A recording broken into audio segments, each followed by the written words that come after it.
Hey everyone, welcome to another edition of the Farm Down NFL podcast. With me, Jim, Denver Dave, Punk Raider, and Seattle Han. We're here to talk about NFL. Guys, how are we doing?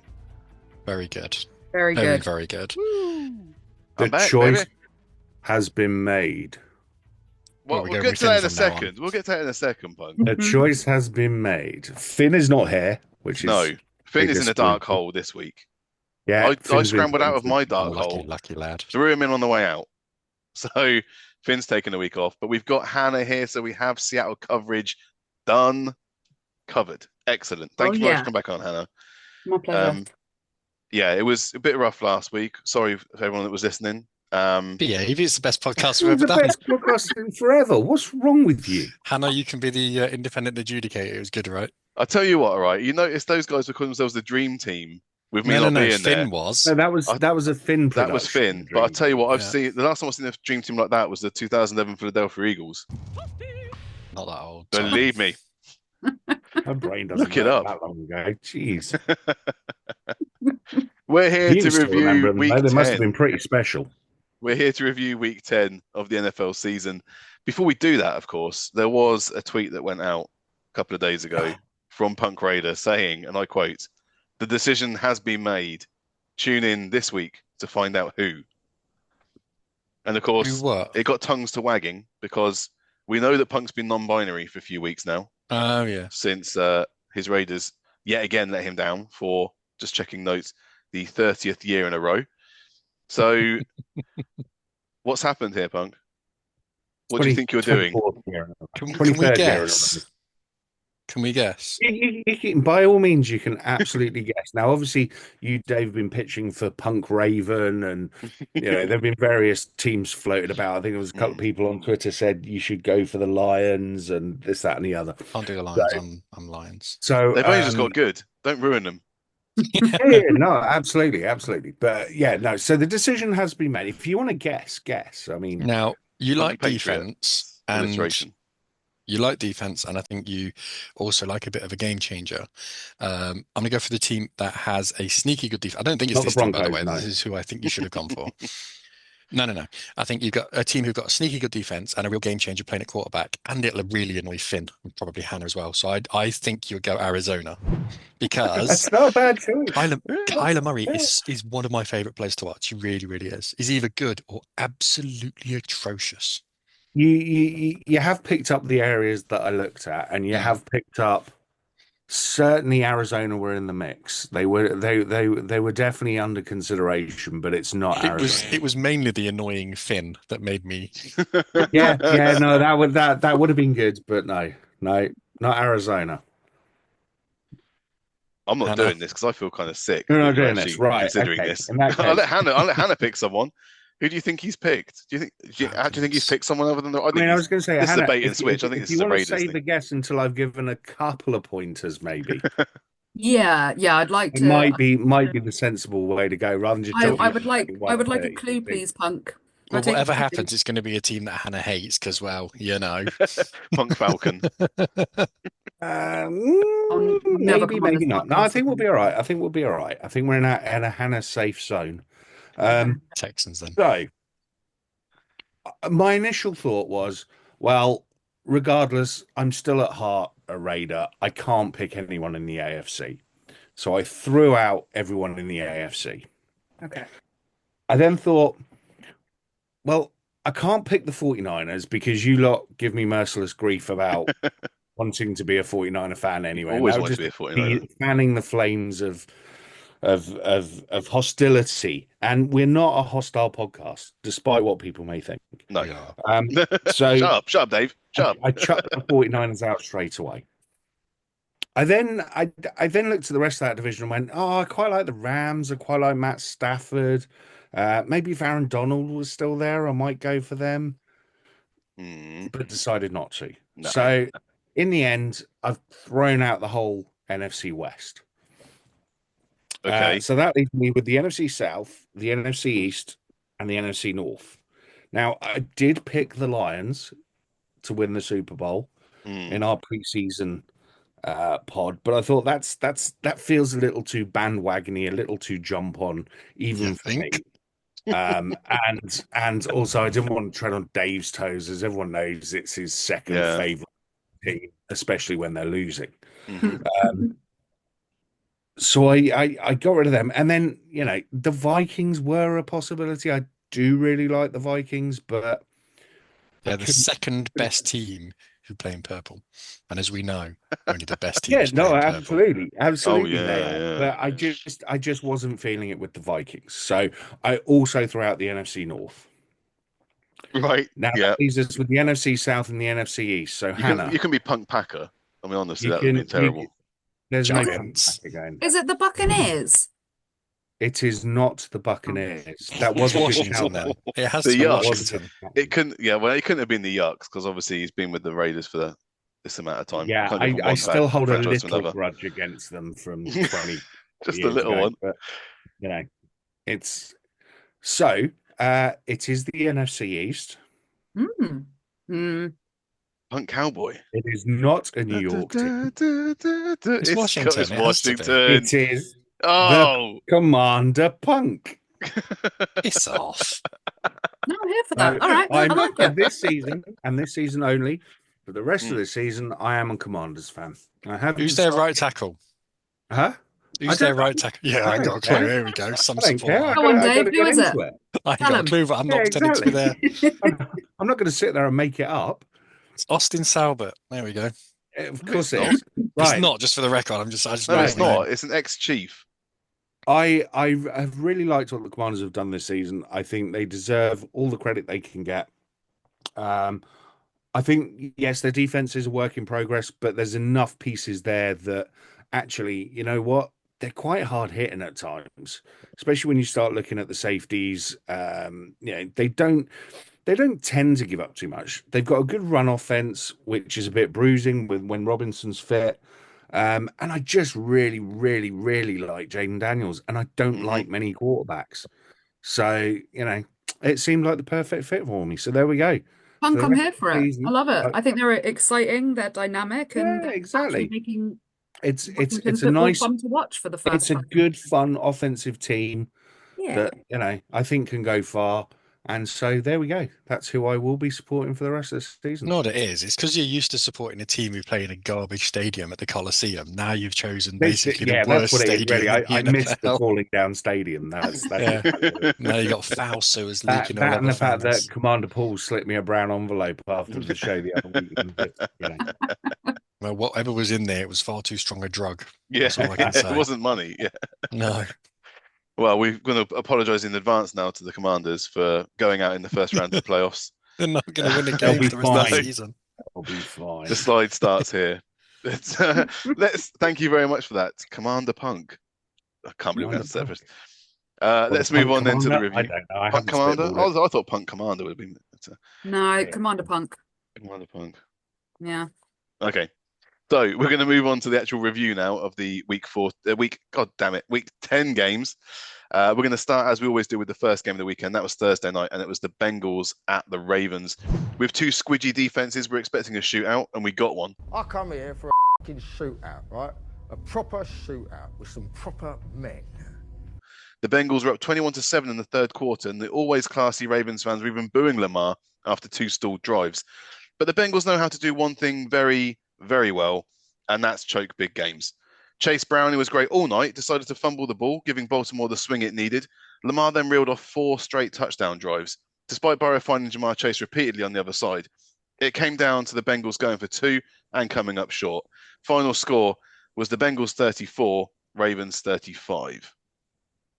Bengals head coach Zach Taylor took a lot of stick for going for 2, but I absolutely would have gone for 2 as well. I would Oh, have yeah. done the same thing. That defense couldn't stop the Ravens, and they looked gassed, and go and win it. Couldn't stop the Bengals. That's right. Yeah. Don't leave it to the flip of a coin. Just Mhm. go win the game and be done with it. There's no point. I thought it was a good call. I like it. I like it when coaches do that. I don't think there was any reason for that game to go to overtime. I thought it was a great game though. I think it was a really If fun that game goes to watch. overtime, that Cincinnati defense is so gassed. If they lose the toss, they're done. Yeah, exactly. Simple as So that. there was just no point. So you might as well try and win it there and then. Yeah. Is this the best Thursday night game we've had in like forever. For quite a long time.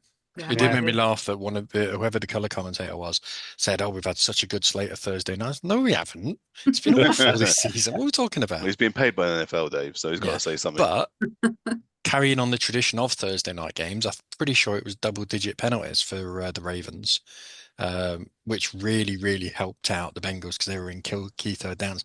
And there was also a couple of penalties that weren't accepted, so it would have been like 14 penalties in one game, which is ridiculous, absolutely ridiculous. It They is, need but to clean that's that like, up for next week, especially because they can't be but doing that's that. the way the NFL is this season. Bring it on. You know, every game has got ridiculous amounts of penalties in it. whether they- Yeah, tell or me not. about it. So, there was an Tell me about it, interesting Dave. thing that happened in this game, actually. There have only been 2 instances in NFL history where a quarterback has had 30 plus completions, 300 yards passing, 4 touchdown passes, multiple 40-yard touchdown passes, and no more than 1 interception, and then lost the game. Joe Burrow versus the Ravens on Thursday is one of those It's going to be 2. Joe Burrow again, isn't it? And Joe Burrow in week 5 is the other one. He's the only quarterback to have ever Oh, done that's that. amazing. Yeah, since like 1970 or something like that, isn't it? Oh, I'm not even sure if it might even be earlier than that, but it's just one of those ridiculous stats where, well, I mean, it's quite sensible, isn't it? You know, if you're throwing for 300 yards and 4 touchdowns, the odds are you're going to win the game. But Joe Burrow clearly isn't with this Bengals defense. So That's yeah, why I Jim thought that calls was them the quite fun. Bungles. I'm not the only one. I mean, they love to choke a big game. I was talking about choking a big game. I was playing in fantasy in one of my other leagues, and the other guy had Jamar Chase, who got 260 yards, 3 touchdowns. Yep. That score was higher than all of my team. The whole lot of it. I was like, wow. Jamar Chase averaged I was 24 yards a undefeated in that carry. league. Yeah, he's incredible. catch, actually. Absolutely incredible. I have to say, Yeah. you two have been really ridiculously poor in fantasy this year. No, I'm unbeaten in that league. It's full of spanners, to be fair, but I yeah. won my game last week. I Well, said, oh, Is I that- beat is Commander that 1 Paul. for the season or 2 now? It's 3, I think. Thank you very much. We're against each other this week, aren't we, Jim? We are, yes. Yeah, And Hannah you're doing King very won. well, Hannah, this I'm going year. to double down on Hannah, if that's okay. I'll definitely double Damn down it. on Baltimore had 231 of its 389 total yards in the 4th quarter to show you how much the Bengals kind of wilted. I do want to shout out the Ravens safety Marcus Williams, though, who was responsible for at least 2 of Cincinnati's touchdowns. I mean, that guy is a liability over the middle. I mean, they've got bad corners anyway, the Ravens, but he does not help them at all. And They haven't Tylan got bad Wallace, corners. they have got bad corners. They've got rookie corners, They're which bad. isn't going to help. Yeah, who are bad. Not They may sure. they may get better in the future, Dave, but They right will now, get better. They can't get any bad. bloody worse. bad. Marlon Humphrey gets beaten repeatedly. He's not a rookie. Kyle Hamilton, I think, is injured. I was gonna Who's say, a Hamilton's run blocking injured. safety. Yeah, he's a safety. I'm Hamilton. talking Yeah, but I'm cornerback. talking about the secondary. Mm. So I'm just saying there's no help at the back there. And Nate which is why Wiggins. Well, Yeah, Nate Wiggins is like 180 pounds soaking wet. hey man, he's Clemson. What do you want from Well, him? exactly, yeah. I'm not going to defend him. I want him to be there for a very long time. He'll get better. He'll get better. Yeah, yeah. But that's how bad the Bungles defense is. If the Ravens defense is that bad and they still lose the game. I mean, Tylan Wallace's touchdown, how he's allowed to run was it 82 yards, 84 yards for that touchdown? I feel like you're reveling a slightly too much They're both In, very bad on defense. in this loss. What can I say? Let's move on into Sunday, shall we? Let's do the Broncos at the Chiefs. Broncos going to Arrowhead. If you play that stupid sound of the donkey over this, I am actually going to quit. 'cause What sound? It's that one that's playing now because I know it's going to be on there. It's just, listen, I get you want to call them the donkeys. I love donkeys. I think they're brilliant animals, but it's just a really irritating sound. If you want to bring something to it that annoys, that takes the piss out of the Broncos, that's fine. Just not that noise. It's really annoying. How am I not supposed Anyway. to play that sound now? No, All right, play for a little bit. Just You let that have be the to last play it. time. You have 'Cause to play it now. You do for that little bit, but just cut it out because it went on for far too long last time. I was like, it's really driving me nuts. So anyway, Everyone else that loved it. Yeah, Yeah, they did. I'm sure you can get rid of it. nothing but complaints. Some people actually Anyway. contacted Ofcom. Did you know that? Good luck to him. The Broncos go into Arrowhead and go into halftime with the lead after 2 touchdowns in the second quarter. They'd end the fourth quarter in the lead with a Chiefs field goal making it a 1-point game. But another Chiefs field goal in the fourth gave the Chiefs the lead. And with 1 second remaining, the Broncos had a 35-yard field goal attempt blocked to see the Chiefs remain undefeated and the Broncos winless in Kansas City since 2015. The final score was the Broncos 14, Chiefs 16. No, I suppose we'd hand it to Dave on this one now. No, it is what it is. I think there's a video montage that's gone on around on Twitter. I'm sure all the Broncos fans have seen, and it's basically Alice Forsyth, who is our backup center, being flattened on his arse on multiple occasions this season. Chiefs identified it, rushed through the gap, had sort of 3 or 4 men. I don't think some Will Lutz in any way, shape, or form. But when you've got 3 or 4 men standing in front of you, basically trying to block a ball, it is what it is.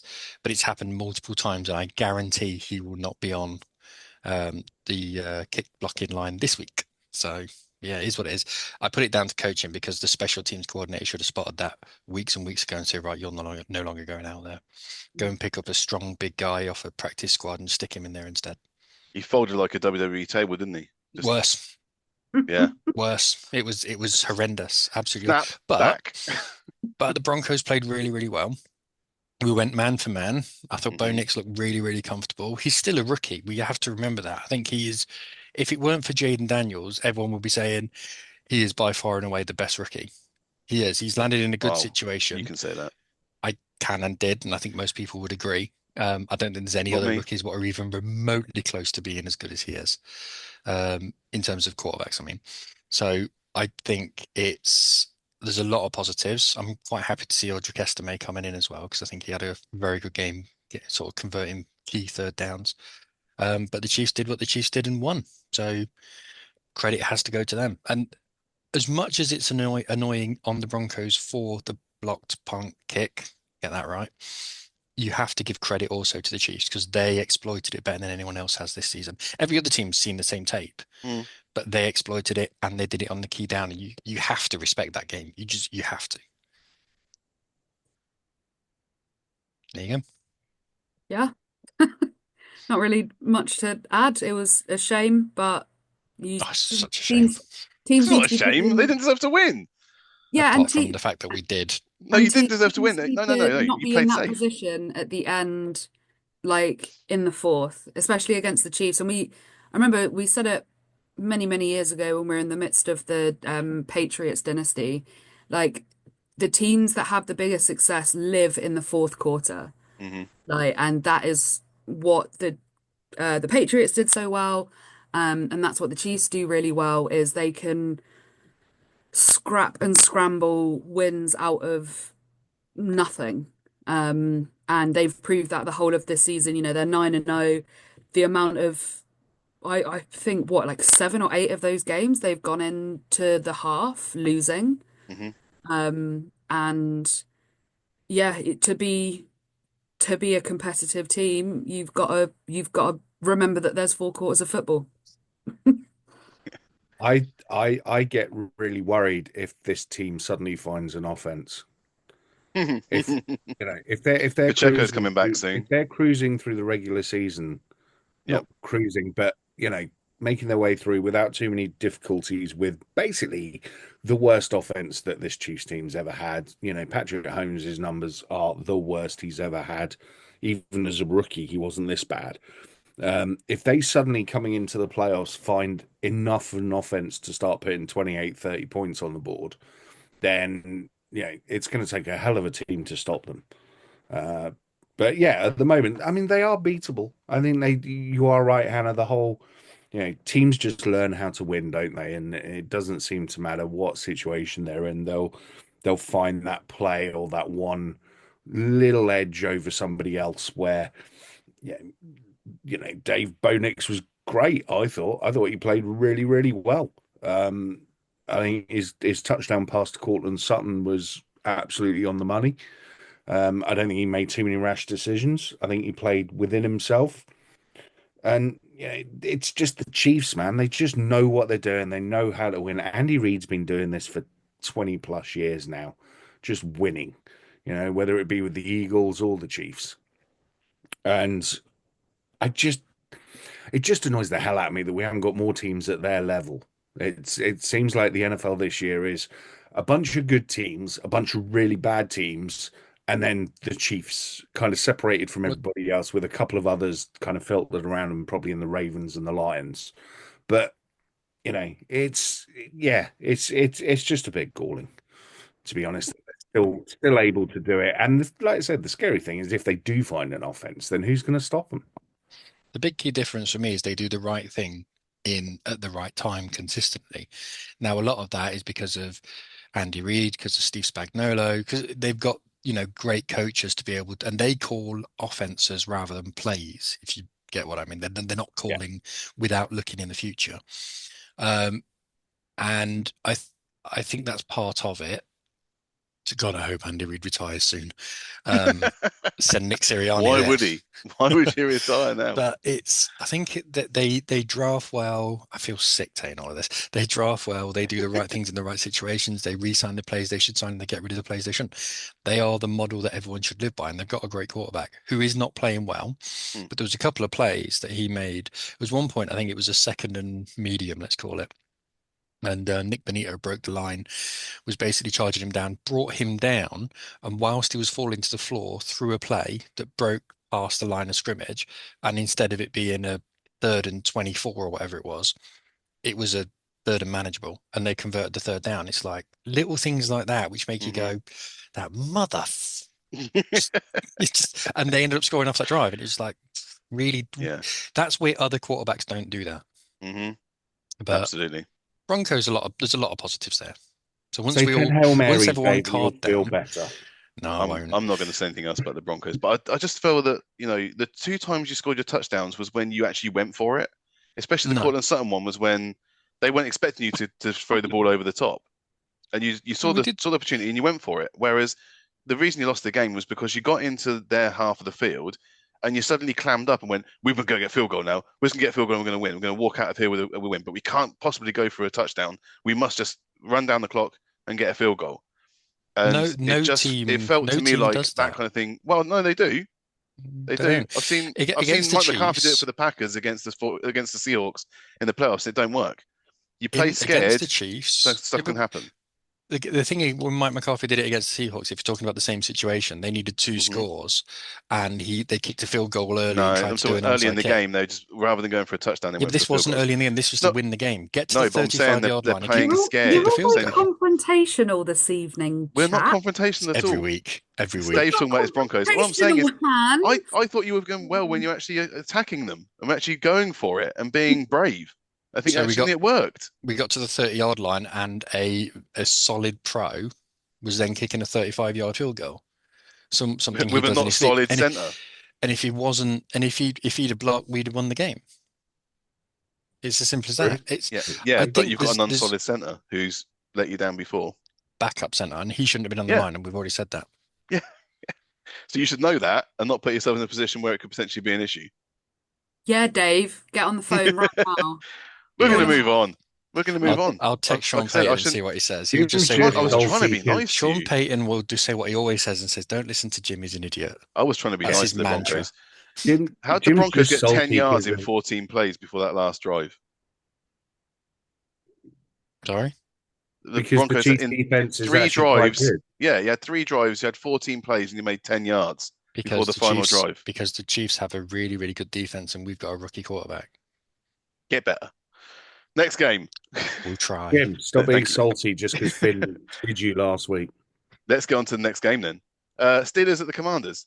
What a game!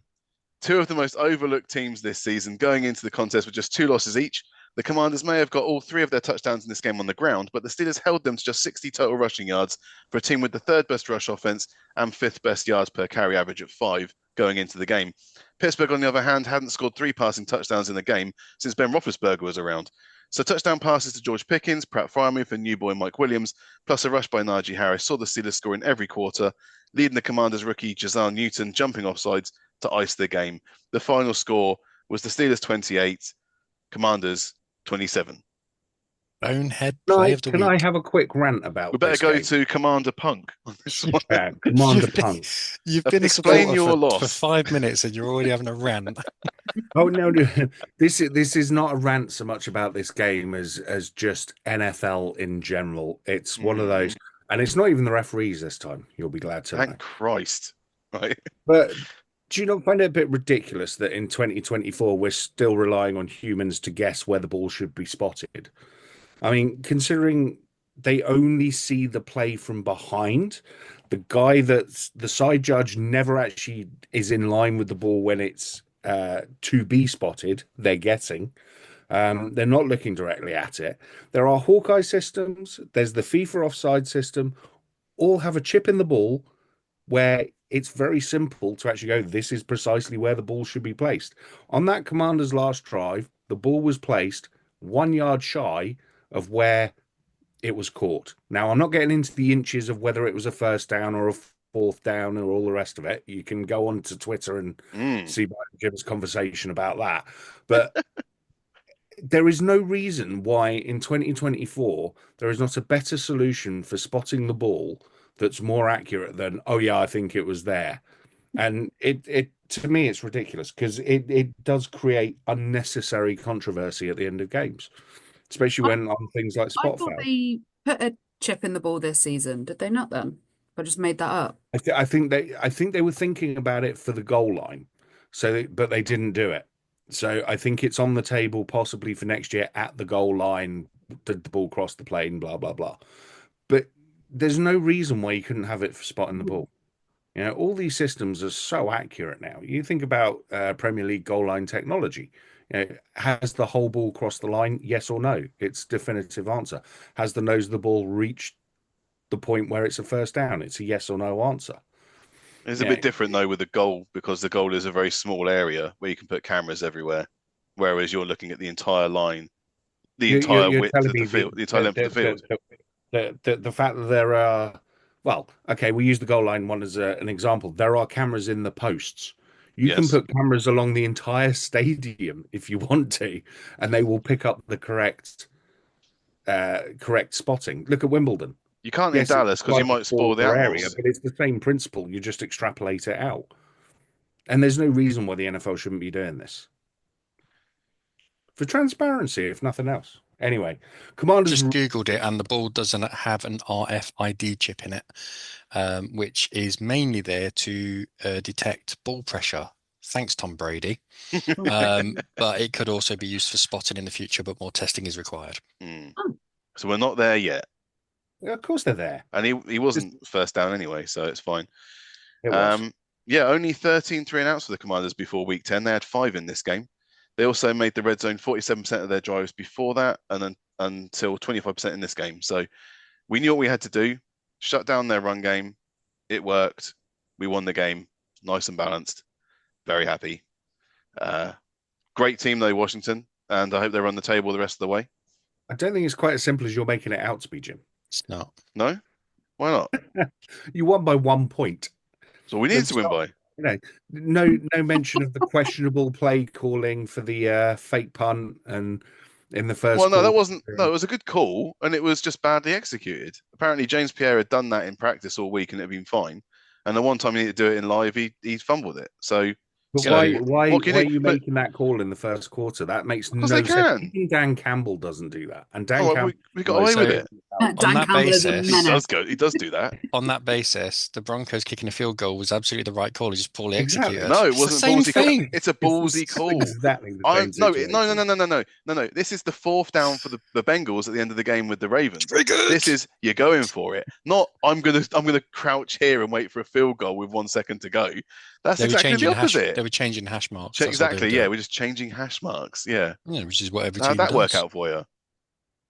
Well, it would have made any difference the way he was sitting on his arse. We could have kicked it from the moon. It wouldn't have mattered. Take a shot to the end zone. Do it. They're not expecting it. They weren't expecting that for that fake punt either. And so Oi, James Pierre was salty, on come his on, own get on the back. side of the. Well, you brought it up. I didn't want to bring it up. It was pointless. We worked through it. Okay, it gave him good position. It gave him a touchdown. Ah, It you were meant lucky. it was closer than just a 1 point. Well, it should have been more than a 1 point game, then, shouldn't it? Because we Should gave have, him but it wasn't. we gave him a touchdown at the start. I think you need to give a bit more credit to Jaden Daniels and the way he What? played. Because, at We the end of shut the him day, down. We shut yeah, him down. you didn't shut him down that much. Enough. You won by 1 point. We had Just them about down to enough. just over 2 Just yards of about carry enough. rather than Terry 5. McLaurin was ripping your secondary to pieces in the Well, he's second. very good. Exactly. Terry is very And scary. how did he get the ball? From Jaden Daniels throwing it to him. So it's not a case. You can't simply say it as the Steelers were very good and the Commanders were all right, but we kind of, we're just better than them. Because that's not the case. On this particular day, you won by a point. Mm. Have a little bit of humility about it. Because What did I just say? I just said that I hope that they're a very good team and I hope they run the table. now say it with sincerity. Impossible. Let's go on to the next game. The Lions at the Texans. Okay, the 3 first half interceptions that Jared Goff threw were not on him, right? 2 were tip passes. The third was a Hail Mary at the end of the half. The 2 he threw in the second half, however, they were on Goff. Amazing, really, that the Lions managed to still turn this into a win away from home. It didn't hurt that CJ Stroud was storing his first NFL 2-interception game on the other side. The Texans were up by 10 when Stroud's second air ball was picked at the goal line. Another drive ended with his right tackle Titus Howard seeming to tackle Stroud and cause a fumble. Jake Bates hit a 58-yard field goal to tie the game. Kaimi Fairbairn gave the same distance a go and missed, setting up a short field for Detroit to exploit and get out of Texas with a now 7-game winning streak. The final score was the Detroit Lions 26, Houston Texans 23. Hello. I want to. Do you know what? I love coming on this podcast because you're all really grumpy about everything. And a Just lot of got the resting bitch face. That's all a it lot has. of the time, like rightfully so. However, this little kicker from the Lions. Jake Oh, Bates. you know what? You know I love a story. You know Yeah. that is 95% of why I watch because it's not for watching my team be successful, let's be honest. I love this story and it's great. He'd quit football basically. And then they called him up and I think he said he was like a concrete salesman or something really random. And he's nearly perfect. He has missed one extra point all since he's been here.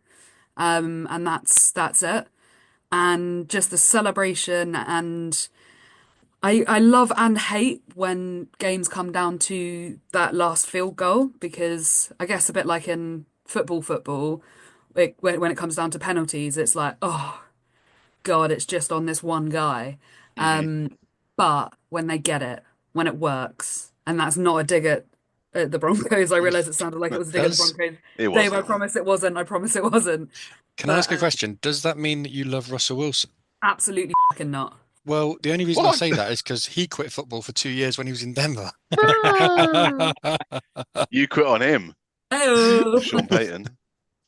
Well, he did, was part of one of the worst sporting plays in history. So, He was, yes. yeah, I'm over it though. It's so fine. He didn't He's trying to make Yeah. good now.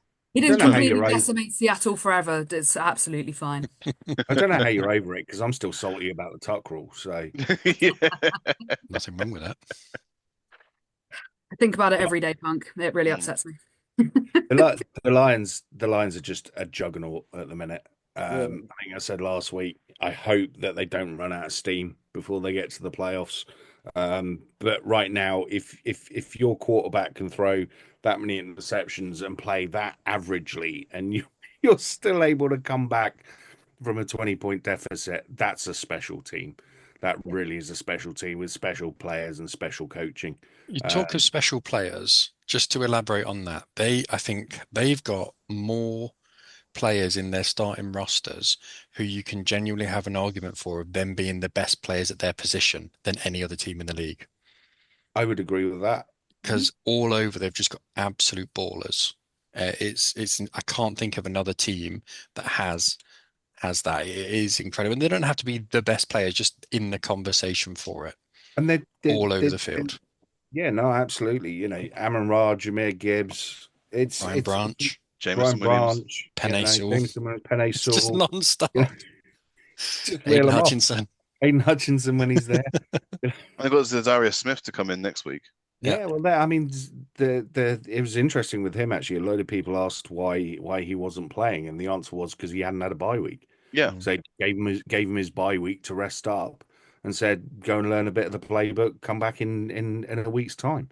I do always think, Makes though, sense. the playbook for a rusher must be really, really easy. See quarterback run, get hit. It's Murder, more death, about just destroy. learning the ones where you don't rush rather than the ones where you do. No. You get this Darius Smith, you just rush every time, man. But yeah, no, I think. I mean, I was going to do them in the honorary mentions, but I think the Texans' defense in the first half of this game were absolutely phenomenal. I Yep. think the Lions' defense in the second half of this game were absolutely phenomenal. Um, both well-coached teams. This is, I think this was one of my favorite games that I've seen this season. I need to go and sit down and watch it again because it got very late at night, and you kind of start missing things. But Daniel Hunter was incredible in that first half, especially. The first half, it really did look like the Lions were just going to capitulate and fold, and just had no chance getting back in. And you kind of chalk it down to, oh well, it's just one of those days. But This is what we were talking about with great teams. They always find a way to win. they do, and I truly believe the Lions are a great team this year. My only concern, like I say, is just that they're not going too soon. I hope they don't run out of steam. Goff will always have a game like this in him. It's just the I think I type. said that a couple of weeks ago. He's going to have a 3-4 touchdown Yeah. game, interception game. Yeah, absolutely. And now he's got it out of his system. He'll be great for the next 6 or 7. So, Just in time for the wild card game. just in time for a while. They won't be playing wild card, I don't think. No. Rich Okay. Collinsworth was right. It was good they didn't put an extra coat of paint on that goalpost because, man, that last kick was tight. It was very tight. One breath of wind and it would have been curtains. But no, it's a fantastic game. Two good teams, to be fair. The Texans haven't been playing that well of late, and they really seemed up for it as well. Yeah, just a thoroughly enjoyable game. And shout out to that Texans uniform, by the way. Oh, Colour rush. early, No, I early really Christmas like bauble colour. Yeah, I brilliant. really like that. The Ugh. helmet was amazing. The Jets jersey is my favorite in the NFL. Might be the worst silver face with the mask I've ever blue. seen in my life. But no, I really like that Jets. Jets. Ugh. No, the Texans jersey. Let's move on. Let's do the Bills at the Colts. So Colts are bad. Joe Flacco looking to punish Shane Steichen for putting him in as the starter by throwing 3 picks, including a pick 6 for Teron Johnson. There was also a lost fumble in there. So how did they only lose by 10? Well, Josh Allen threw 2 picks as well. His only touchdown was a rush from him rather than a throw. James Cook got his 8th touchdown of the season, and the Colts were allowed a garbage time touchdown to Alec Pierce. So it should have been worse than this for a bad Colts team, but the Bills just didn't press the neck. The final score was the Bills 30, Colts 20. I got nothing to say on this game. Good team beats bad team. Yeah, and good team probably saving themselves for this weekend. Oh, God, I hope so. Because big game. But yeah, as always, I really enjoy watching the Bills play. And the Colts are just not good at football. Bless them. The Colts to me are one of those strange teams in that you look at them on paper and they have pieces, and you think they should be able to play better than they do. And they just never quite seem to be able to do it. Now, this season, it seems to be because of the quarterback situation, who's starting, who's not. Is Jim's love child actually able My baby to boy get an NFL level, or No, he's useless. No, he is not useless, Dave. all Don't be these, all stupid. these questions are about, okay, he's not useless, but he only He seems is. to be able to hit exploder plays. He can't actually just matriculate the ball down the field. So it's kind of it just feels to me like the Colts should be better than they are, and they're just not. Kind of very similar to the Raiders in a way. I mean, they're a bit more well balanced than the Raiders are at the minute, but they're a frustrating team to watch, the Colts, because you truly see players like Jonathan Taylor, even Alec Pierce is not a bad receiver, but the frustration that overtakes them when they're just not getting the ball, or silly things are happening like fumbles and interceptions and so on and so forth, and it's just happening far too often. The Bills, I completely agree with you, Hannah. I think this was a get in, get out, no injuries, look forward to next week. Let's move on then, as they wanted to so quickly. We're going to do the Giants at the Panthers. And Dankeschön, Germany, for taking this game from us. Glad you got an overtime game, but my lord, what a waste of everyone's time. The Panthers get their second win in a row despite losing the coin toss for overtime. As Tyrone Tracy fumbled on the first play, it allowed the Panthers to walk off on a chip shot 36-yard field goal. Daniel Jones put up another performance that makes you question your eyesight or ability to evaluate what should make an NFL quarterback. 2 official interceptions, should have been more. Bryce stayed clean and got a touchdown to Jatavion Sanders. The final score after overtime was the Giants 17, Panthers 20. I said last week that this might end up being one of the games of the season because it's going to be backwards and forwards, and it's going to be there's comedy value in it, but there's going to be good plays. It's going to be a shooter, and I'll be honest. 5 minutes in, I was like, "He's just fumbled. This is going to be one of those games where anything happens. It's going to be backwards and forwards." It turned into utter trench warfare. Where 20 minutes in, I was like, "I'm done." I just quit on it. I just thought, "I'm done." I had a friend over who's not particularly well versed in the NFL, and obviously I was like, right, fine. But Was it the Giants GM by any chance? Joe Shane. Yes. And yeah, he was very confused. He was there like, I thought they were like top team, like this is the top best league in there. And I was there like, yeah, so this is the NFL. They're supposed to be the best ever, but these two teams, Are and not. yeah, so Daniel Jones managed to make someone who I think that was the first NFL game they'd ever watched. Daniel Jones made someone go, he's a professional athlete. It makes us all say that. Instead, you say to him, no, hang around for a game later on. Then you show him the Jags Vikings and it's Mac Jones, and he's going, no, seriously, you're taking the piss now. Yeah. That's where you show him a How has picture that of happened? Will Fork. So yeah, I thought, do you know what? We all know how I feel about Bryce Young. So buzzing for him for the win. But I mean, wow, woof, was a struggle. Was a struggle. Some good news, Yeah. obviously, is that Daniel Jones gets 23 million guaranteed if he gets injured before next season. So we might have just seen the last play he's ever done, at least for the Giants. No, But it I was the doubt same it. as all the others. I mean, a sensible franchise would bench him. So expect Yes. him to be playing next week after the bye. I think this game can be summed up in that the most exciting thing about it was the fact that the referee made one of the calls for a penalty in German. Congratulations Yeah. on the half. Yeah. Was it false start? I think he said in German. That was about it. My German's not good enough, I'm afraid. Oh, es tut mir leid. So yeah, there we go. That was the Giants against the Panthers. Time for some paddlings now. So we're going to do the Eagles at the Cowboys. Oh, Jerry, you don't need to tear down your stadium to sort out the ridiculous sunlight in your receiver's eyes issue, but you might need to tear down your mediocre yet overpaid team. If Cowboys fans thought the 6 points scored in the first half couldn't get any worse, well, they got shut out in the second. Division rival Philadelphia Eagles were just piling it on. You know you're getting waxed when the opposition can bring on Kenny Pickett. The final score was the Eagles 34, Cowboys 6. It's a peddling. I do not understand why they do not close those curtains. They do it for concerts in the stadium.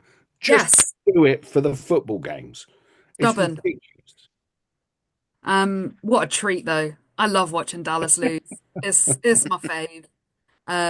And well, I love watching the Eagles win and I love watching Dallas lose. So when it's the Eagles beating the Cowboys in that aggressive fashion, oh my God, it felt like I was on drugs. It was so good. So yeah, I love it. I love it. Kids, don't do drugs. Don't do drugs. Just watch the Cowboys Eagles lose. Yeah, Yeah. with the Cowboys. there's the high you need. Yeah, felt Yeah, I great. mean, the comments afterwards are just insane about where's the moon? We know where the moon is. We know where the sun is, and like if he thinks it's supposed to affect other teams, well, your team plays there more than the other team, so No. it affects your Makes team no sense, does more it? than And you have it to- doesn't. No. Yeah, there's no sense in this. No, he's No. not. He's not a man He who's likes some Like- sunlight coming in to make it look like a outdoor arena or whatever it is. I don't know. He's mental. Dak's done for the The am- season. But Yeah, the amount that stadium costs, just put some lights up that makes it look like the sun's coming. And if you're that yeah, bothered- artificial light. Yeah, turn them on and off as the opposition are on Yeah. that side of it. Yeah, Dak has quite rightly gone out for the season. Even if he's not injured, he's taken some surgery. He's preferring that to actually playing. So I think they're going to start Trey Lance this week? Maybe they're going with Cooper Rush again. I thought they were going to go with Trey Lance. I completely forgot existed until this week I think when Mike they were McCarthy like, thought he Trey Lance is coming forgot on. as I was well. like, Yeah. yeah. I think it's a real shame for Cooper Rush because there's talent in that boy.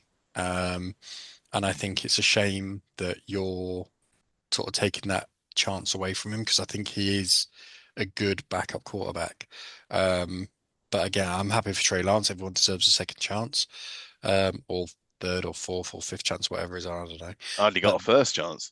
Well, but then at the same time, all the 49ers players were saying he can't play, do not play him. Well, So we don't want that's to his dredge that first up again. chance. But yeah, No, we'll carry on. but so I'm happy for him if he does get a chance, but I just feel a bit harsh. I think it's a bit harsh on Cooper Rush. I'd like him to have an opportunity. He doesn't have the draft pick behind him No. that forces him to get back on the field. Let's go on to the second paddling then, and the Jets at the Cardinals. Mirroring the Cowboys in a state away, the Jets were also scoring 6 points only, this one in the desert, as the Cardinals ran up the score early. They scored points on their first 5 drives, while the Jets couldn't get their opening drive converted to a touchdown, despite getting on the 6-yard line. Game was over before halftime. The final score was the Jets 6, Cardinals 31. What a week for teams I hate. What a week. All Oh, took a beating. good. Lovely. No notes. Just rewatching that Sauce Gardner non-tackle on Trey McBride, I mean, that just kind of summed up the entire game. You know, he had him dead Sauce to rights Gardner's before been the first down and just let him go. Terrible this season. Yeah. His mouth's Yeah. been moving still, but Yeah. his Nothing else body's has not been. been doing the rest of it. So yeah, crazy. I mean, I forgot Devontae Adams was on the Jets until they showed him after halftime on the sideline. I was like, oh shit, he's there. What a He waste. said he wasn't catching balls because the Raiders weren't throwing them to him. Yeah. Oh yeah, yeah. That's the problem. What do you know about the Raiders? You support Washington. This Yeah. is true. It's very true. No, I Um, think the Jets are a funny team because they're either horrendously bad or they have good periods that lure you into thinking that they're good. I'm not going to say they have good games. They don't. But they'll have like a good They have quarter or a good really good halves. drive. Yeah, Yeah. yeah. And they'll make you go, oh, Jesus, if they can just, They're they 1 can and just- 6 yeah, if they can just pull some, if they over the can last just 7 games. get it sorted, then you think that there's an opportunity for them to actually get good. But I Yeah. never think that. so poor. So poor. I'm convinced, by the way, that Aaron Rodgers is on his way out. I think he'll retire at the end of this season. You can't bring him back next year. You can't. This thing has failed. Well, he doesn't. He basically doesn't get penalised cash for retiring. He still gets paid. So there's no incentive for him to come back. The Jets are so deprived. They got Stockholm syndrome. They'll they're that person who's got a terrible partner and just says, no, come back to me. I know it'll be better in the future. Mhm. They'll go on. He didn't Yeah, mean it. he didn't mean it, honest. But he Yeah. said next time it would be different. And that's exactly it. If he wants to come back, they will have him back. I mean, he's the GM, so what's he Well, going true. to do? I think he'll just say, do you know what? I've had enough. Well, he'll be Secretary of State for the US, won't he? We don't do Basically. politics on here, Jim. Come Oh, on. sorry. Oh, He might Just- take up a government position. yeah, you're not wrong. Just to flip it to the team that does look quite good in that game. Yeah. Marvin Harrison's stats through how many weeks are we in now? 9 10. weeks? 10 weeks? Then No, we- better because he didn't do than anything in week And one. his dad's a Hall of Famer. So, Yeah. he's definitely doing the biz that he was picked up for. He was the first receiver taken, wasn't he, in the draft? He was. Yeah. I think Number 4. he's living up to that. And Kyler this week was 22 of 24. So Yeah. that's Jared Goff style numbers. He's doing well. He's doing well, Kyler. I think it's the best season I remember Kyler having, like consistently. consistency, yeah, definitely, absolutely, definitely. And I kind of fancy the Cardinals for next season a little bit. Is I that think going to if they be can- your if they third can- team, is it? If they can make the right moves, He's on make tour. the right draft picks, carry on building the way they are, I think they're going to be formidable next year. They had a very Really? good draft. They had a very good draft. Mm. They had a couple of very good drafts. Paris Johnson is another Paris Johnson, what a player. by the way. cornerstone piece of their offense. No, he's a left tackle, not a cornerback. I said cornerstone, I Dave. know. Do you reckon And, in a couple of years we're going to be saying who's had more teams, Ryan Fitzpatrick or Punk Raider. I will Maybe. aim to Maybe. do out team Fitzpatrick by the time I retire from the podcast. Well, It will be 30 teams because you won't pick the Steelers or the Broncos. Or the Chiefs. Right, 29. Chargers though. Chargers are in play. Let's go for the next paddling, and that was the Patriots at the Bears. This Bears team should be a case study in bad coaching. Just ridiculous you can let it get this bad. Where a self-admitted soft team in the Patriots is coming into Soldier Field and pushing you around. The Bears have receiving talent the Pats can only dream of. The defense is supposed to be good too, but everything is MIA in Chicago right now. You'd be better off starting Tyson Bagent and protecting your franchise hope QB at this point. Only 1 of 14 third downs was converted. You had no turnovers, but half the air and ground yards. 8 punts and 2 turnovers on downs. The field goal doesn't sugarcoat this abomination. The final score was the Patriots 19, Bears 3. Ooh, you better believe that's a paddling. If I'm every single GM in the league, I'm ringing the Bears and saying, I'll give you a fifth for DJ Moore because he doesn't want to be there. He does He's not want to leaking be there. stuff to the press. He hates the quarterback. And the big problem off that subject, the big problem with the Bears is the fact that they drafted Rome Odunze, who's been wasted because they have zero offensive line. They can't win in the trenches. They can't dominate possession. They can't run the ball. They can't do anything. Yeah, imagine they could have traded down and picked up 3 or 4 guys. They could have picked up I can't remember which college. There was a fellow they could have picked who played across the line and could have been plug and play in any position. I think they've got humongous problems. Because the trade deadline has passed as well. It So has if they gone. want to get rid of DJ Moore, they can't. No. But I mean, you sort of there's deals being done. Let's What do you mean? There's deals being done. The GM community is a small community. So they'll say, look, we'll give you a fifth for next year, and they'll go, yeah, go on Dave's part of it, obviously. Yeah, that's just He's an a Dave IOU. then. Yeah. You don't get him to come over though. No. Absolutely, it won't be until next season. And obviously, Shane Waldron, the offensive coordinator, was fired after this, so he took That's a the joke. heat for this one. Do you know who's Obviously- replaced him? They're shuffling things around, and I just don't see how it's going to change. Well, no. He's a sacrificial lamb, isn't he? The fellow who's Yeah, replaced him was the pass game coordinator for the Panthers last season. Christ. Oh, problem solved. Yeah, there you Oh. go. God. So yeah, no, there's I mean Chicago are experts at sucking. But this season they could suck the chrome off a galvanized tow bar. They're awful. So Yeah. Well, some of us called it when Matt Eberflus was named as the head coach for the Bears. It was like, yeah. why have you gone for Matt Eberflus, who was the Colts defensive coordinator, didn't put up any trees, and just landed in this position, first time head coach, and it's showing up right now. So he's managing to cling on at the moment. Doubled But down on them last week. It was only because of the Patriots. I thought the Patriots were worse. But again, it's You two did, teams yeah. who've got bad lines, and you hope that it's somewhat of a level playing field. But the Patriots just bullied them. There you go. just checking. I mean, the Bears are now on a 3-game losing streak. They only scored 9 against the Cardinals, 15 against the Commanders. Well, they're the But they worst were- offense in the NFL without question. But They Do were not 4-2 lose- at their bye. do not lose face with Caleb Williams. Keep No. him in. Don't bring in Tyler Badgett. What's the point in that? Well, you don't want to get Caleb injured, and sometimes a couple of weeks off might be the tonic you need just to kind of reset. It's No, going to I happen think- for Anthony no, Richardson, so it's going to happen for it's potentially for not. Caleb Williams. It's We're gonna just see. not. We got one more paddling to do, and that is the Titans against the Chargers. A slow paddling, but a paddling nonetheless. The Chargers now 6-3 by beating weak teams and losing to good teams. The Titans' only 2 wins came when Mason Rudolph was involved. He wasn't in this one, so the Titans lose. Final score was the Tennessee Titans 17, LA Chargers 27. That's a paddling. I still think the Titans have to play Will Levis every week because what's the point in? To lose. It's not It's even not that. just a It's French just town. at least then you're gonna know. At least then you're gonna know what you got because Will I Levis know what has they got. looked. No, I dude. As soon as they picked him up and said quarterback Kentucky, I was like, yeah, they're done. They're done. But I think you have to give him the opportunity to progress. You have to. Want to win some games, you put in Mason Rudolph. No, you don't want to win some games.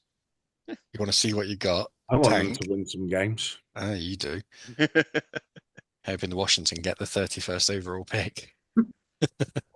No, I think the Tennessee, they're looking basically at the future. They've traded some pieces already. Obviously, DeAndre Hopkins to the Chiefs, and they're obviously looking forward.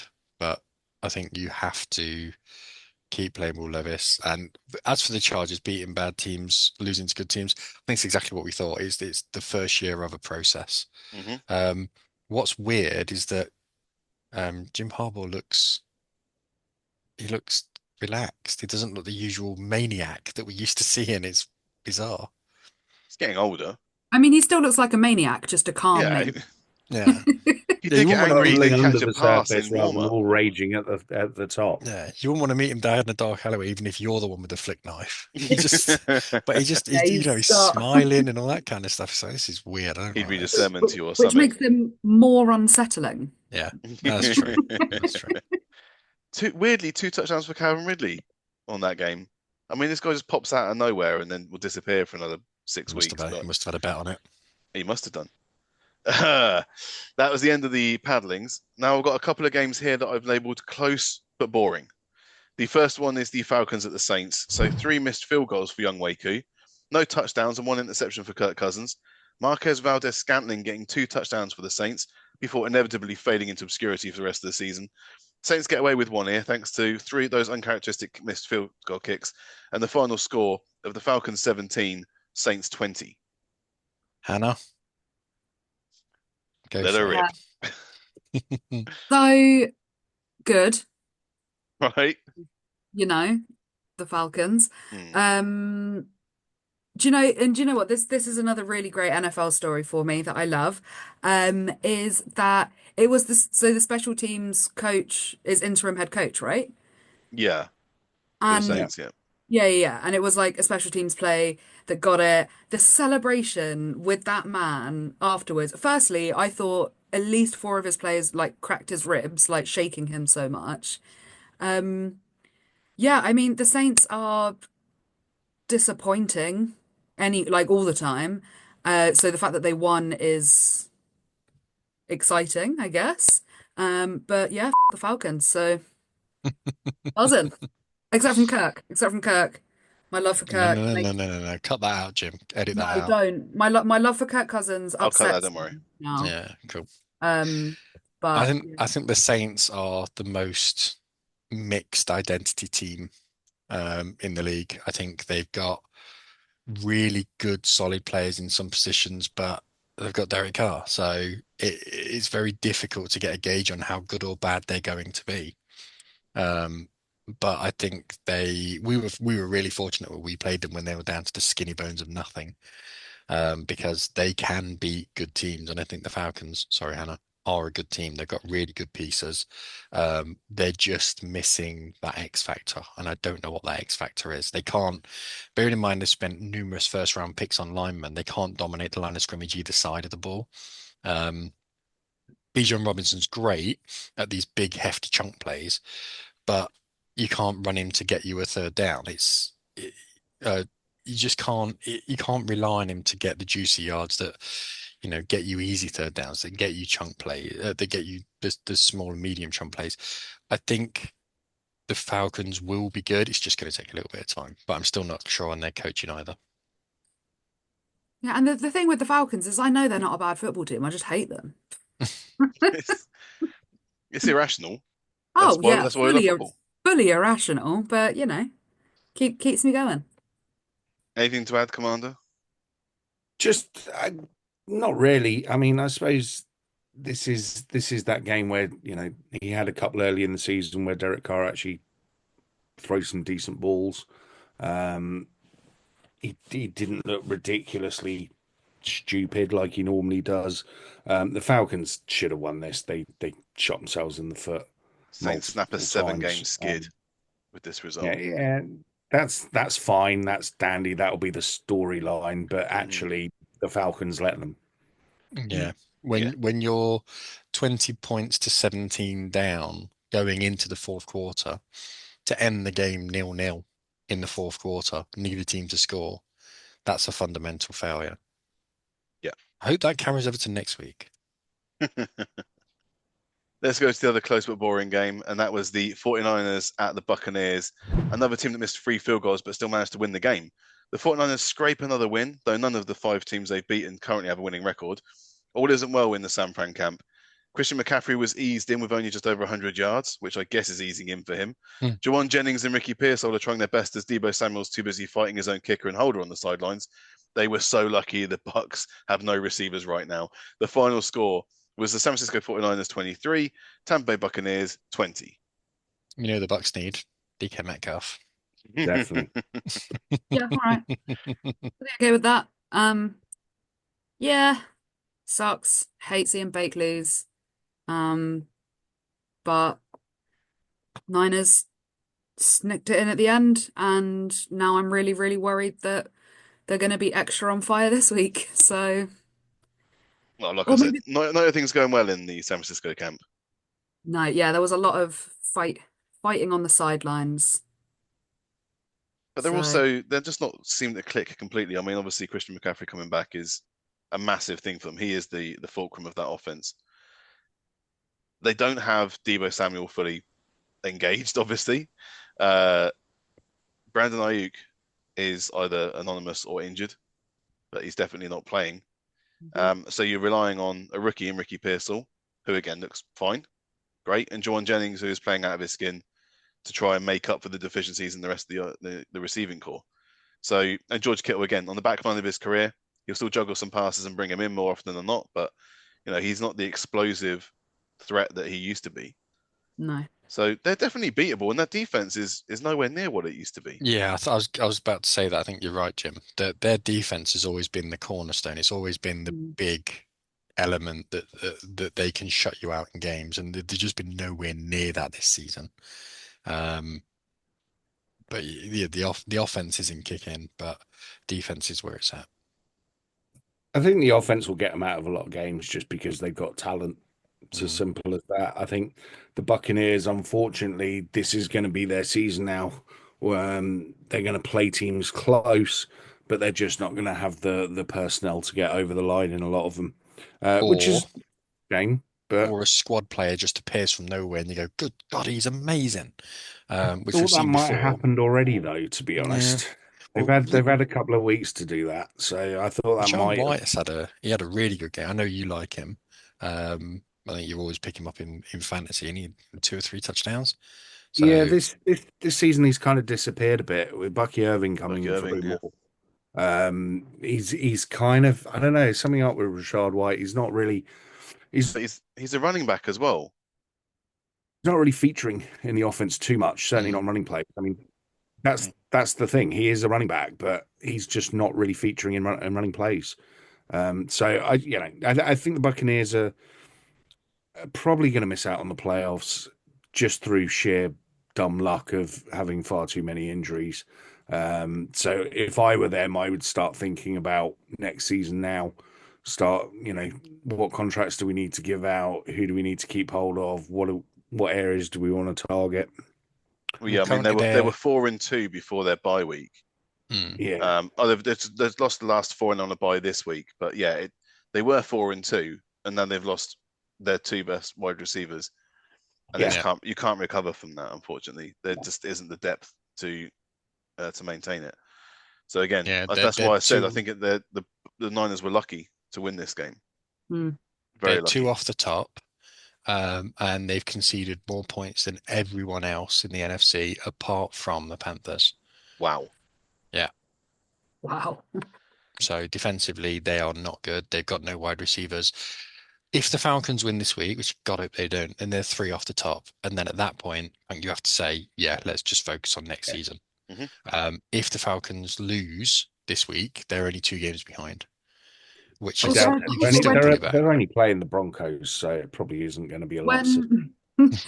But when you think about it as well, like considering how much the Buccaneers are missing and how not great their defense is, the fact that they're still only being beat by like Super Bowl contender teams, and for those, I just remembered that this is an audio, not visual. I did put that in air quotes. Yeah. Like it's awesome to see that if they do just want to start building for 2025, then they've already got building blocks. They just need people who aren't injured.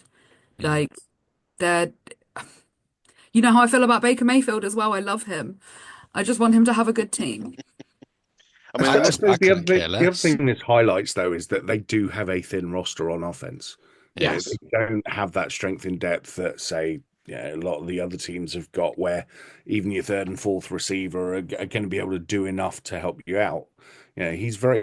Baker's very much having to play tight ends and running backs, even in the Yeah. passing game. So, it's not going to work long term, but Yeah, we'll see. maybe it's a good wake up call for the Glazers. If you look at their depth chart and in terms of their wide receivers at the moment, it's not pretty. There's absolutely no talent there whatsoever. You're looking at Sterling Shepard and Trey Palmer being your best wide receivers, and that's as everyone says, that's your big issue. And you can Someone guarantee one has of to them's step getting up. injured before the end of the season as well. So, I think they Well, were Trey hoping that Palmer Jaleel plays like McLaughlin he's been might come injured. through as a kick returner and be a kind of an extra weapon on offense, but hasn't worked out. Yeah, other So, than that, it's Ryan Miller, and that's about it. Ryan Miller. Okay. Mm. Yeah, I think he's their the- third choice wide receiver. He's the beat writer for the Bucks. What are we doing? We've got one bin game, and that was the Vikings at the Jags. And this review was very hard to do because it was such a bad game. I struggled to even click on the box score for it. Sam Darnold turned back into a pumpkin against McCorkle Jones, filling in for the injured Trevor Lawrence. Mac Jones scored the only touchdown with a run himself, but after that, both quarterbacks seemed to be competing on who could suck more. Mac Jones had 2 picks and a fumble, with a QBR worse than if he just always spiked the ball. Sam Darnold threw 3 picks, all of them less than 30 yards from the Jags' end zone. Good job the kicker was working. The final score was the Vikings 12, Jaguars 7. The NFL managed to find 11 and a half minutes of highlights for this game. Unbelievable. I could Just tell you- interceptions, right? Just interceptions. yes. I couldn't tell you a Fumbles. single thing. What did I'd they- forgotten that game even happened, I'll be honest. That was my last Um, review because I was like, I kept putting it off. I was like, How- I really don't want to write anything about this game. Do you want to know the funny thing?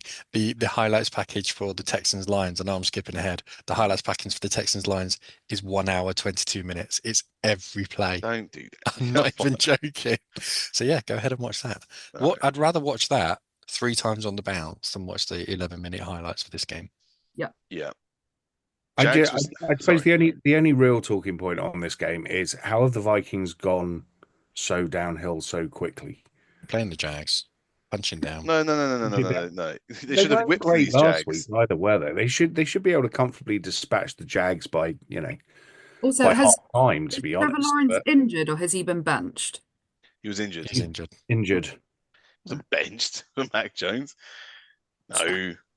I mean, I'd bench him for Mac Jones, but that says more about my distaste of Trevor Lawrence than it does about Fair my enough. thinking of ability in Mac Jones. I think the Vikings are just complete frauds.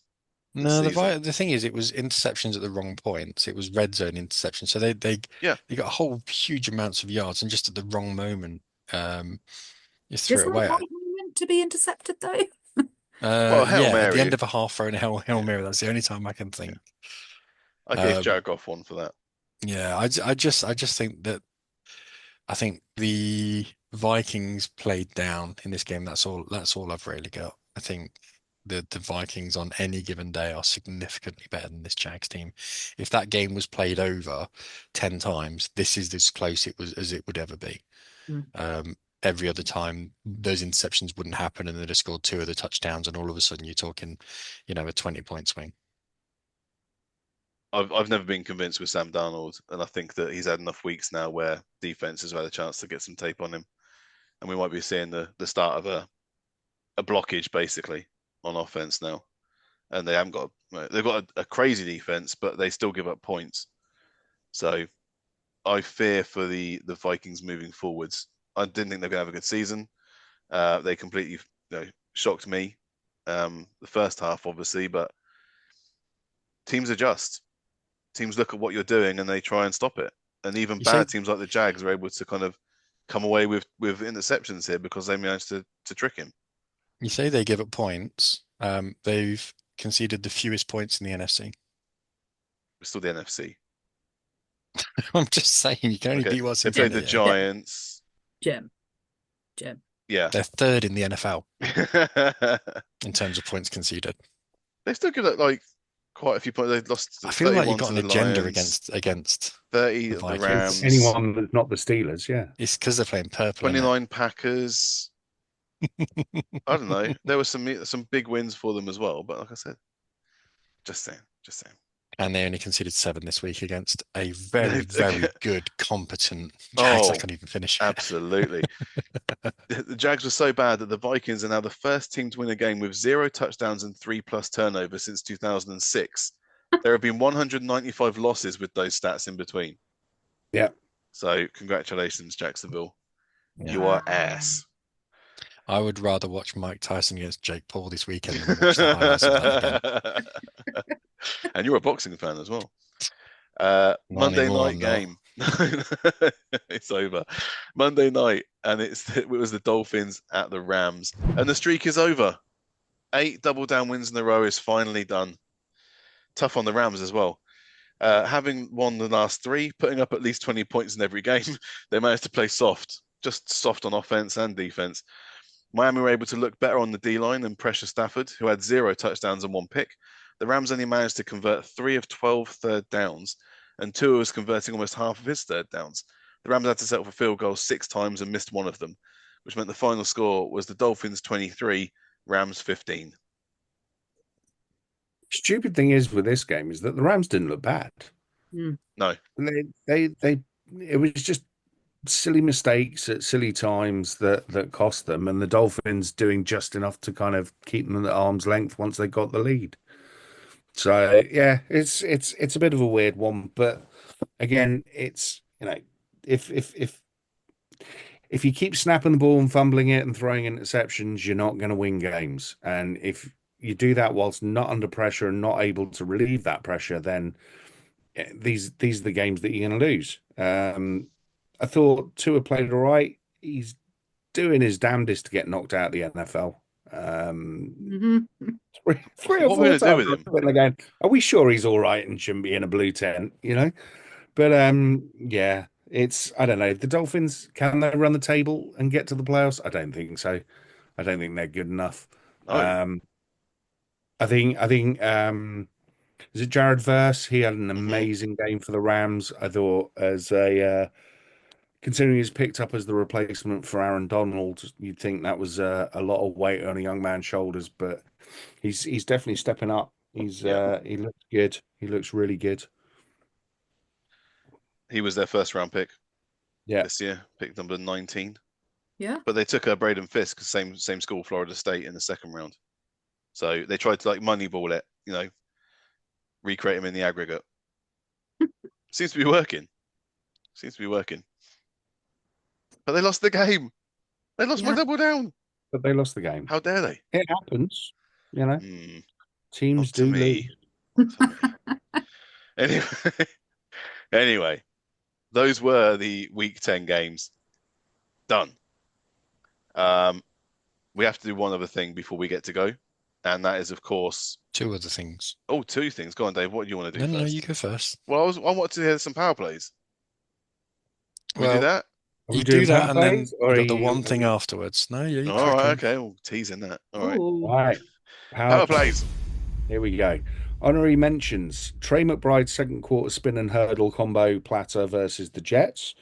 Matt Stafford's telepathic pass to Cooper Kupp, who one-hands the catch with 4 minutes 40 left in the third quarter. The Chiefs blocked field goal to win the game and preserve their unbeaten Balls. season versus the Broncos. True. Trayvon Diggs' diving interception in the end zone at the start of the second quarter when the Cowboys still had a shot versus the Eagles. Tyrone Tracy's stutter step and slingshot 32-yard touchdown versus the Panthers. And that's the only play in that game worth looking at. And Bijan Robinson's 37-yard touchdown run late in the third quarter. Right, honorary mentions over. We're on to the plays. So, Superman is back.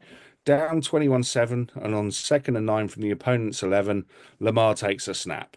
No one's open, so he holds onto the ball and starts backing up.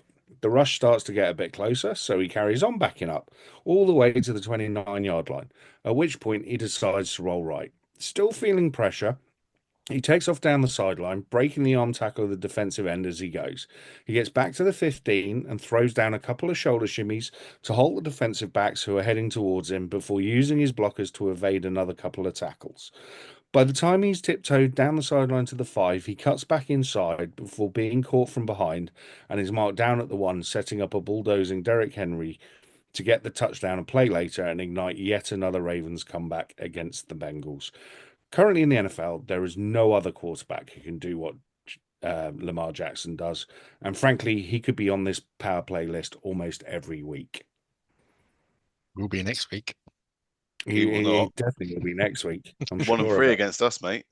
It's about to go 1 and 4. We shall see. But no, I mean, he's just ridiculous. The athleticism that man has. And he's turning into such a good quarterback as well. It's kind of scary. Right, I'm carrying on. Enough talk about the Ravens because Jim will get upset. Thank you. So it's 3rd and 5 with 10:53 left in the second quarter. Normally with this quarterback, you'd be expecting me to be describing a defensive play against him, but not this time. Taking the snap, Derek Carr drops 10 yards and immediately steps up, unleashing a rainbow towards triple coverage. For once, though, he's got it right, and Valdez-Scantling has managed to get a half yard on all 3 defenders, making the accuracy of the pass all important. For once, it's happened for him, and it is perfect. It's caught at the 2-yard line, and MVS falls into the end zone for a 40-yard touchdown that set up the Saints to break their losing streak. I said earlier, Derek Carr has one good game every 15, so give him his flowers. This was a perfect rainbow. The fact that he threw it into triple coverage, that's just standard Derek That's what Carr. he does. But I I would miss receiver. But on this occasion, he got it spot on. That ball was absolutely perfectly thrown. I would like to lodge a formal appeal, if I can, that just because he's Derek Carr should make him ineligible for power plays. Ooh. That's a bit harsh. I'll take it Is it, under though? advisement. Ask Chris Olave. Is it?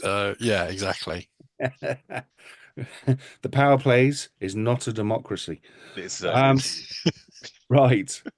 Things are looking bleak. Despite all your efforts with a banged up offense, you're down 2017 at home with 1:56 remaining and have a 4th and 10 at your own 37. It's do or die time. The quarterback takes the snap and looks downfield. There's nothing there. Stepping up in the pocket to avoid the first rusher, there's still nothing there. And the heat is coming, so you need to get out. Beginning to roll right, a former Defensive Player of the Year reaches to pull the quarterback down, but this is no ordinary quarterback. This is a man who must have eaten 6 shredded wheats on Sunday morning, and as Nick Bosa grabs him, Baker refuses to succumb. Using his left arm as if he were a Terminator, Baker stiff arms Bosa for a good 4 seconds, holding him off as he makes his way to the sideline, stuffing all of Bosa's attempts to pull him down in the process, while keeping his eyes downfield. And at the very last second, before going out of bounds, he spots Rachaad White. Heaving the ball while off balance and with a former Defensive Player of the Year hanging off his left arm, Baker manages to propel the ball to where White makes the grab and falls for the first down to keep the Bucs' hopes alive of the upset over the 49ers. Any time that you can make Tom Brady say that's one of the best plays I've ever seen a quarterback make, even in a losing effort, I feel that's a power play. You Baker's lost gonna Hannah. bake. You lost Yeah. Hannah. Baker was baking on all cylinders on that one. You lost Hannah with Baker's stiffy. You lost that immediately. Oh, It's all I've been thinking about all week, gents. Dear me. Family podcast. no. Lord have Right. mercy. Used to be. Onwards. Last one for this week. So, to Northwest Stadium, where a proper physical game of football happened on Sunday. Now, this play could have easily been Mike Williams' touchdown catch, could have been Cameron Hayward's sack, Terry McLaurin's magnificent play action sluggo. It could have been Frankie Louvu spinning offensive lineman before dumping Wilson, or the ridiculous fake punt. But it's not. And as penance for Jim's constant begging on a Sunday and trying to influence the picking of the power You're plays, so quiet you recently. have all been robbed of a write-up for Noah Brown's 11-yard out for a first down in the second quarter. Please direct any complaints in writing to Jim at Final Down NFL on X, and maybe he'll learn his lesson. Oh, and at 8 minutes 35 in the first quarter on 2nd and 9, George Pickens did his job and caught a touchdown that might be worth a look at if you like that type of thing. Well, thank you very much, Punk. I've been so quiet the last couple of weeks. I've not said anything to you on Twitter. I Also, think you can need to we- go can back we and look at also- your feed for Sunday because I didn't put. Did I? Can we also just mention the fact that Pickens with the interception and then just superplex that other player? Like, oh yes, not he the did as ball well. That is carrier. my wide That could have gone receiver. in there. That was what That's a my guy. wide receiver. No, this is Amazing. the cat-like twisting of the body catch for the touchdown. That was. Oh yeah, I It did was that. an I absolute guess lovely- that was also quite good, but Yeah, it's in case people don't know, cats have these cylindrical bodies that twist in opposite directions depending on which end it is, and humans aren't supposed to be able to do that, but somehow Pickens did. But because of Jim's incessant, let's call it invading of my timeline to demand Mike Williams or George Pickens being in the power plays, that's what you get. In So fairness, give in me the fairness, timestamps. You can all go and see the play. I'm sure Jim will put it on the video here. I will. For you to look at. And in case anyone mixed it, Jim did say, "Oh yeah, no, I did tweet you about that." I was going to say, in Yeah. fairness, I didn't remember doing it, but I did actually tweet that. Please Power don't. plays are not a democracy. It's Commander just a Paul was submission. It's just for your as bad. consideration. That's what it is. This- It's for your consideration. It's like the This Oscars. weekend, Commander Paul was just as bad as you, Jim, sending me plays. Oh, this surely is a power play. He's a glory hunter, him. Did he Yeah. show you the Somebody icing Commander of the game? fans. Did he show you Jason Newton's jumping off sides at the end? Because that's surely a power play, right? You don't always have to be nasty, Jim. You can I'm be just nice every now and asking.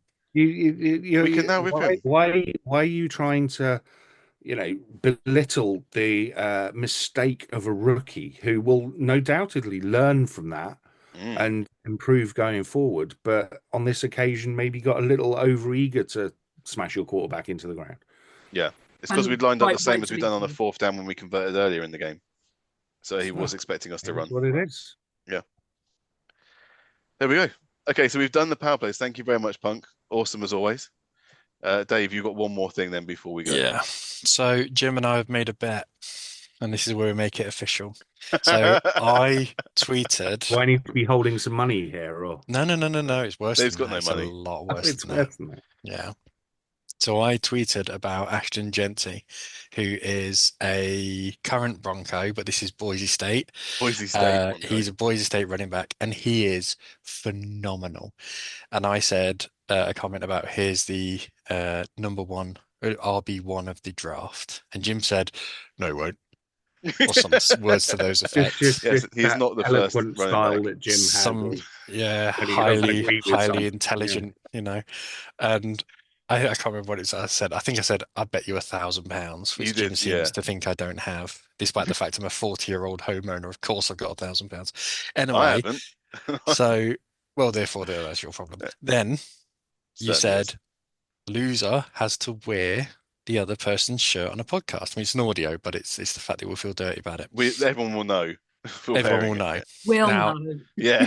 Now, I don't think you've got a shirt that will fit me, but I will Mhm. accept NFL paraphernalia. So I will quite happily wear a Steelers hat, which, by the way, Mm. I will purchase myself. So I will purchase a hat that I will wear on the podcast, and then I will donate it to you.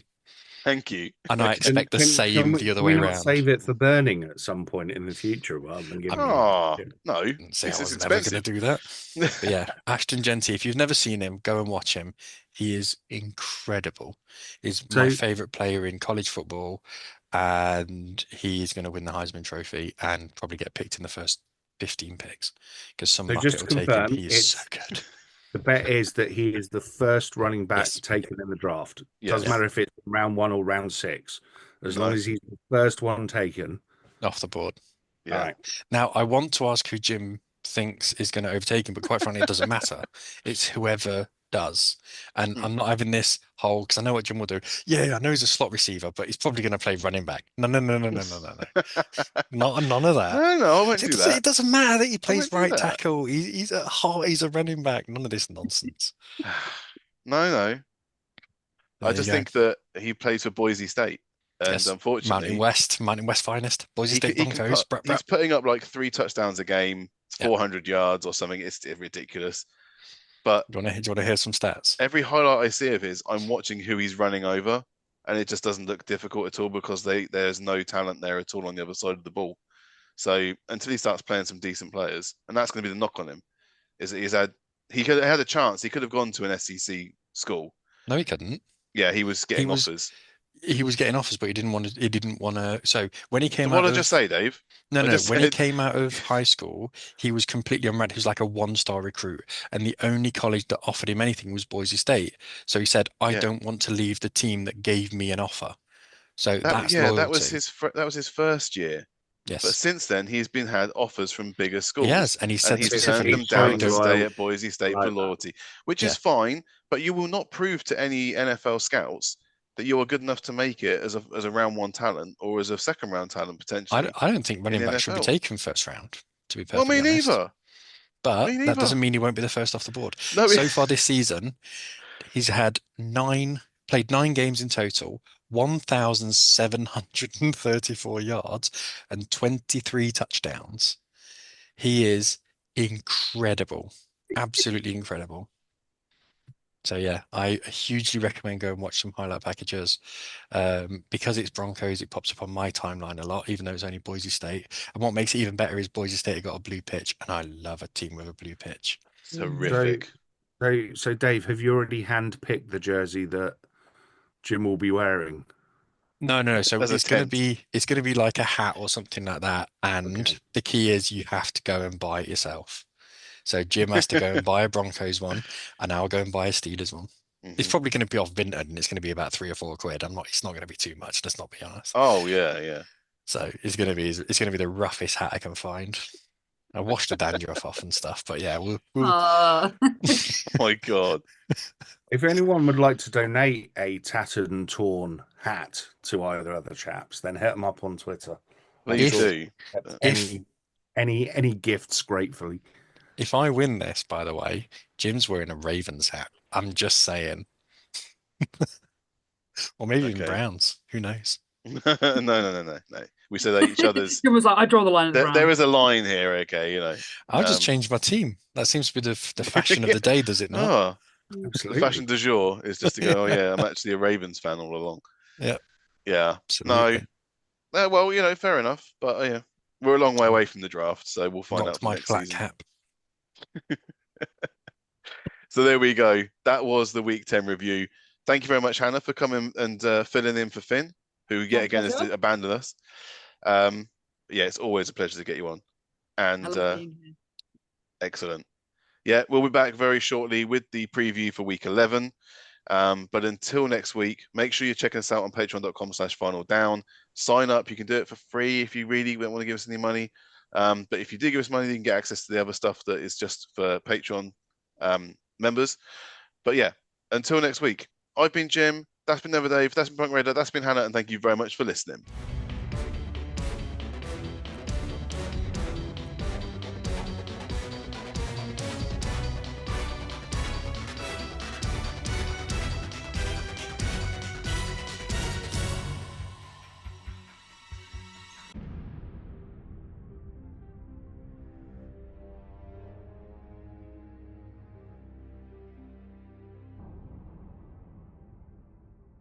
Ah, ah, ah, ah, ah.